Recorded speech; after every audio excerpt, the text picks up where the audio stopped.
Hello and welcome. This is how to make an ebook part 5. Ian here, nearly finished. What we're dealing with now is the copyright notice, the full version. If you remember, when we first started these tutorials, we added a very short one just to tell people that it's copyright this year and then the writer. But at the end of the ebook we're going to add the full version. So what we've got to do is just imagine that this chapter 5, this short version of chapter 5, is at the very end of the book. So we finish it as normal with the page break, finish it with our comment, and then we add the copyright notice. There's a few things I need to point out. First of all, go through this copyright notice very carefully. Why? Because this is to do with my book and it's my details. So just change what you need to change. You probably have your own copyright notice, so what you'll have to do is just add it to these codes. Let's have a look at a few things here. The ID for this is copyright, so that will link to the table of contents. The copyright notice title is centered, and then we close it with the div tag. We've done it all before with all the other chapters, so there's nothing new there. Something is new, which you will see here, is that normally that would be the copyright symbol. HTML editors have difficulty recognizing the copyright symbol that you use from a word processor. Within a word processor you can choose the character of the copyright symbol and then directly add it to your article that you're writing, but with an editor you have to add the code which is associated with the copyright symbol. And the code for the copyright symbol is an ampersand, or in other words the traditional AND, which is, I believe, Control 7 on your keyboard, and then you type in the word copy and then semicolon. So when you've added that to your HTML editor, it will actually create the copyright symbol. So you will have copyright symbol 2012 and then your name, not mine. So remember, ampersand copy semicolon creates the copyright symbol. This is interesting. We're going to create a hyperlink or clickable link so that if somebody clicks on my website, it actually takes that person to, and in this case, my website. So with the A space href, this is the code which helps create a clickable link, and you'll be seeing more of those within the table of contents code that we will create later on. But in this case, you will add the code and then what you want to call it, and then you close it.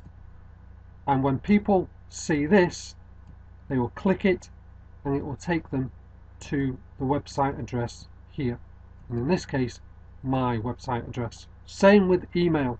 This is the code so that if somebody clicks on this link called my email, the email text box will open up and they can write an email and send it to me. And that is the code. href equals speech marks mail to colon and then the email address. And in my case, ian@iansrotter.co.uk. So that will be the hyperlink or the clickable link. You click it, it will open up an email and then you can send it to me.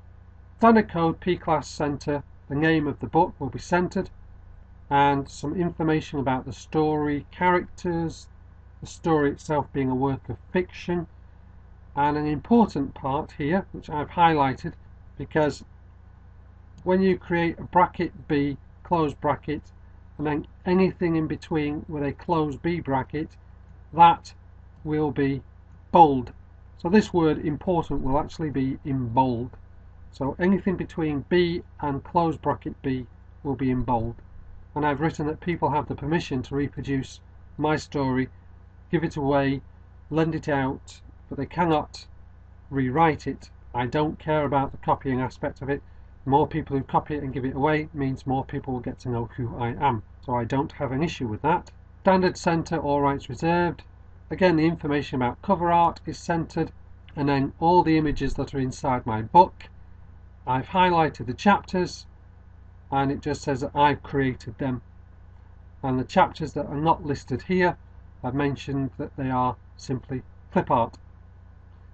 Again, I've put cover art by me, and the last bit is edited by myself with contributions from Hilary Johnson, the Authors Advisory Service. So paid money to have my book professionally edited.